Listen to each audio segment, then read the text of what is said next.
Recording. So I pulled into this rest stop, and there were a few caravans kind of stopped here at the time. Nice rest stop area, I must say. Barbecue facilities and everything. And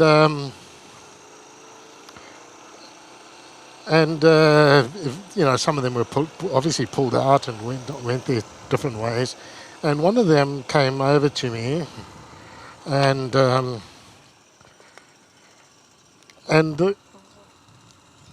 sort of swung by and said, look, we've a couple by the name of Duck and Kim.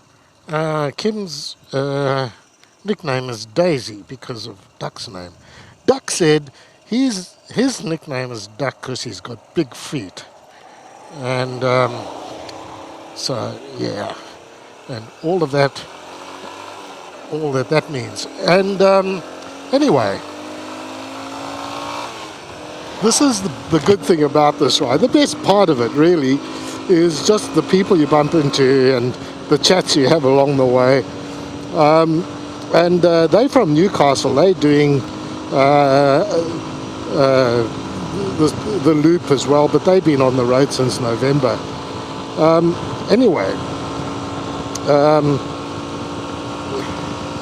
So they said, we first saw you in Catherine, and then we've kind of, Catherine, I've been everywhere since Catherine. I've spent 4 days in Kennerley.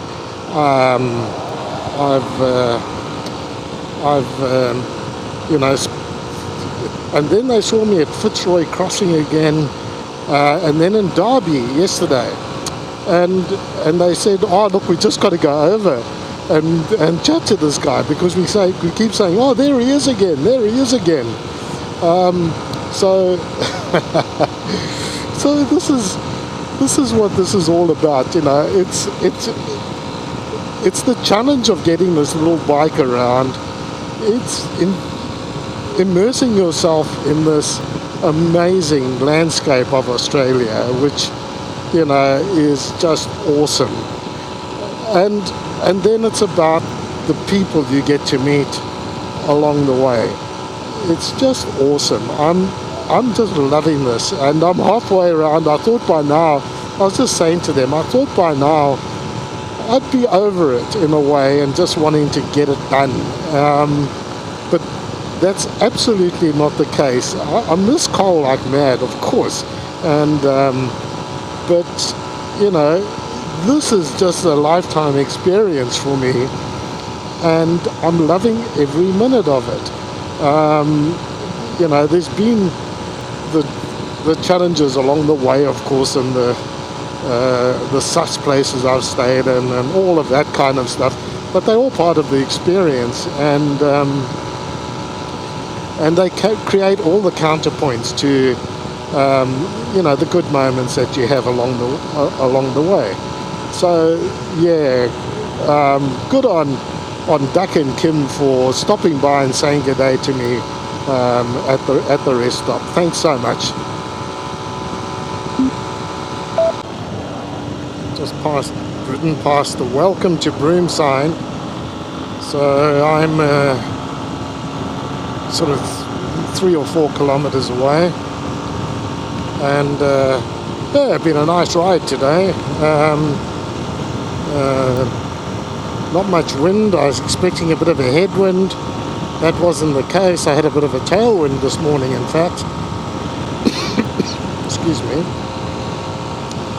And so that's helped. Just maintaining a reasonable speed, my usual 68 to 70 kilometers an hour.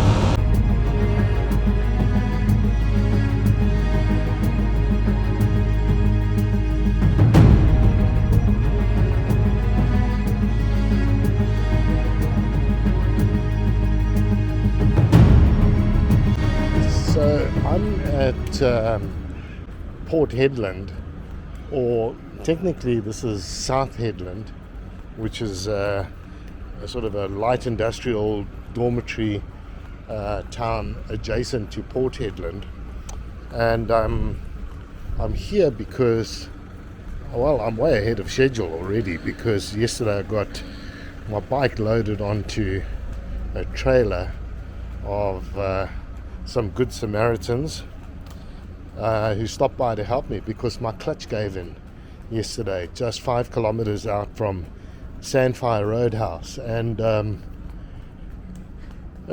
catastrophic thing. It wasn't just that it's slipping or something like that and I can change the clutch plates. No, this was, it's more serious than that. Something's definitely broken in there.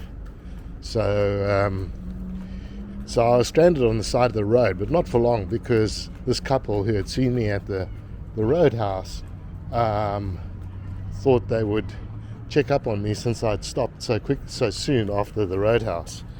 They stopped by and said, am I okay? And I said, no, look, this looks like a terminal kind of scenario to me. I could go back to Sandfire and get a room there because they had rooms. And they said, no, why don't we take you to Port Hedland? We can take you to Port Hedland. And we, with the help of the police, we loaded the Postie onto the trailer, and the guy that stopped, his name is Gav, coincidentally, and we kind of chuckled about that because there's not many Gavins around. His lovely wife's name is Fiona, and anyway, the police stopped and put their lights on to just protect us from getting slammed into on this road. And one policeman was a brute of a man, like just about 6'7", just a monster. Gavin, you're in the front seat. Oh, after all of that, Absolutely. I wasn't recording. That's Gav, the police guy. Tiny, thanks Tiny. And Gav from Port Hedland, and Fiona. And here's my Postie sitting on the back of the bike of the trailer. It's US right now, so yeah, I'll explain all of that soon. Not that, but just big. So we picked him. We said, come on, give us a hand to load this bike, and which he did. And his name happened to be Gav as well. Go figure, 3 Gavs loading this bike. It was just incredible. Anyway, we got the bike loaded and we drove for, I think it was about 3 hours or maybe 3.5 hours, I'm not sure, to Port Hedland, and chatted along the way and all that, and trying to pick what might be wrong with the going on with the bike. And he said to me, he said, I'll get Nick to look at it. Nick's my next door neighbour, and he's a motorbike mechanic, as it turns out, and he happens to be the only motorbike mechanic in town at this point in time. So he said, even if you were to search and find the local motorbike shop, Nick would be the one working on it. So I'll give him a call, and when we get into Port Hedland, he can come next door and have a look at this. And I said, but it's a Sunday. Plus, from what I could gather, Nick had been, when I heard Fiona speaking on the phone to his wife, Nick was recovering from a bout of flu. So, but no problem to these people. No, he can do it, you see, they say, on his behalf. We'll just make him do it. So, eventually we get into Port Hedland, to Gavin and Fiona's place, and Nick comes over. Well, Gav goes and fetches Nick and comes over, and we discuss this, and we get the bike off the trailer. Well, we eventually got the Postie bike to Gav's place in South Hedland, Port Hedland. on the back of his trailer. Just fantastic. And luck of all lucks, his next door neighbour is a motorcycle mechanic, Nick. And I can't believe the goodwill of these people, just how nice they are. Nick's coming over with his tools right now to start looking at this bike on a Sunday. I just can't believe it, how fantastic these people are. So remarkable. It's certainly a clutch issue. I'm convinced of that. I think we all are. And yeah, I'll do that with my boots on. Yeah, I'll put it on the centre stand. And then Nick's out with his tools. And this is like, what? I don't know, maybe 5:30 in the evening or something like that. I couldn't guess really. But later in the afternoon. And he's on the tools and he's ripping the side cover off my clutch and having a look in there, and eventually we kind of agree that he's got to he needs some special tools. He needs an impact driver to get at the clutch, and he doesn't have one at home, so it's got to go into the workshop, and he's going to negotiate with his workshop manager today that this job gets prioritized, and because he might need to order some parts from Perth. So we load the bike onto his ute now, so he can get it into the workshop today. I mean, these people are just amazing. And then Fiona, Gavin, and I went out to the pub and had a dinner. So I'm on my way out of Port Hedland, or South Hedland as it actually is. This is the southern kind of industrial dormitory town attached to the port. So quite a saga this was, and at the risk of repeating myself,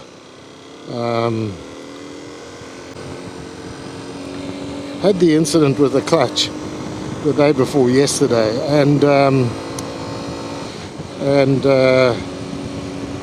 that kind of capsized my trip to 80 Mile Beach. I was saved by Gav and Fiona, just the loveliest people, who we loaded the bike onto his camper trailer, and the saga continued. Yesterday at about midday, so probably like 24 hours after this event, I got a call from the workshop here in South Hedland saying I can come and pick my bike up.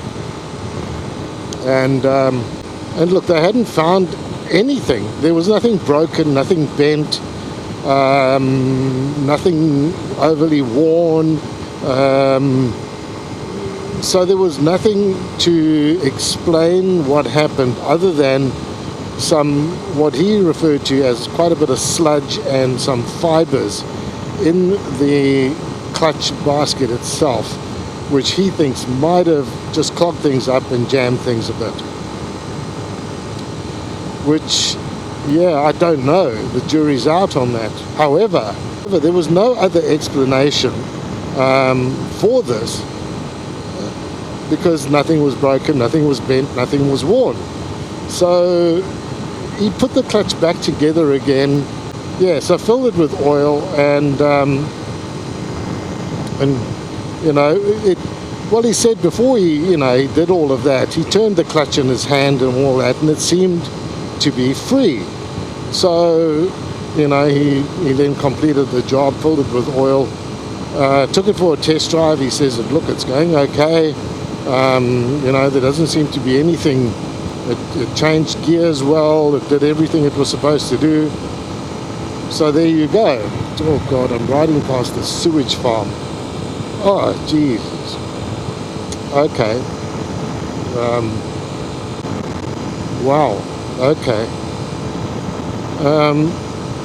So that's it. So at midday I was called to pick the bike up. Just 24 hours after this all happened. Just incredible. The gears are working fine. It's a bit jumpy when I change up, but that might just be the way he's adjusted the clutch. So I've got to back right off on the throttle to get a reasonably smooth gear change. But, you know, there's no noises. There was no noises prior to this happening. It was very, very sudden, kind of catastrophic failure. So, you know, I can't say I'm overly confident, because as a motor mechanic, you want to know what caused the problem. And, you know, and he felt that he's probably got it, but it's not all that convincing a story. So, yeah, that leaves me a little, you know, a little unsure, and my confidence needs to rebuild in this little bike, getting me all the way around. Hopefully I'll make it to Carnarvon, where I'm headed today. I've only got about, let's have a look, 225 kilometers. Well, I'm just on my way out of Carnarvon, on my way to Nanutara. Now, how you pronounce that is anyone's guess, so I'm going with Nanutara. It's a roadhouse 270 kilometers away. So I also adjusted my timing chain last night. There was a bit of a rattle developing on that side of the motor, which I thought was the timing chain. So I adjusted that as best I could. There's two adjustment positions, and the first one is you just loosen off a little screw, and it's supposed to make a difference. It didn't. And then the other one is a kind of a bolt you have to remove from, sort of, it looks like a sun plug, but it's not. And then you just tighten up a screw inside there, and that's made a difference, that's for sure. Well, it's a beautiful morning, and it's a pity you can't see the sunrise coming up behind me. I did try and take some footage of that a few moments back, but it's just stunning. And I'm on my way out of, I never know how to say this, Nanutara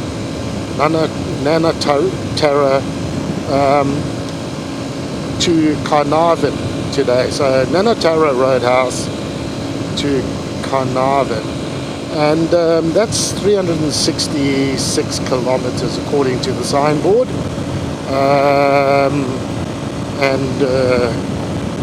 yeah, probably according to my sat nav, 366, 365. So anyway, and Carnarvon is probably the furthest west I'm likely to reach on this trip. Now I know I'm not going to go to the most western point of Australia, but this is good enough for me. Recording. I'm carrying straight on into Carnarvon, but this will be the road, the Northwest Coastal Highway, the road I go down to Geraldton tomorrow. I'm not sure that I'll get to Geraldton, I'm bloody sure I won't, but you know, it's oh, there's a caravan park.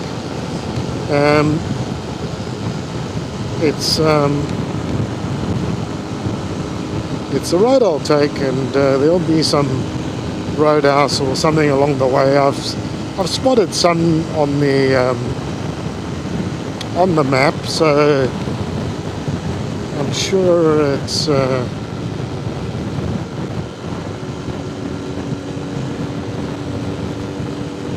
I'm sure I'll find some accommodation. I just lost my train of thought again. Well, here I am at the waterfront in Carnarvon, and look, it's one of those things where I think I'm going to again call this and say that it's probably the most westerly point I'm going to be on this trip. It's very nice down here, nice little waterfront. A couple of places along there, and I guess there'll be some pubs and stuff on this side as well. Not really, but a marina down there by the look of it. So yeah, it's quite nice. So nothing much more to say other than, I don't know why they don't make more of this little waterfront here. There must be a reason for it. Probably when the bloody hurricane comes through. But yeah, quite nice. So now I'm going to go and try and find my accommodations for tonight. I'm at I think it's called the Capricorn Caravan Park or something along those lines. So I've got to go and find that. Get back on my trusty steed and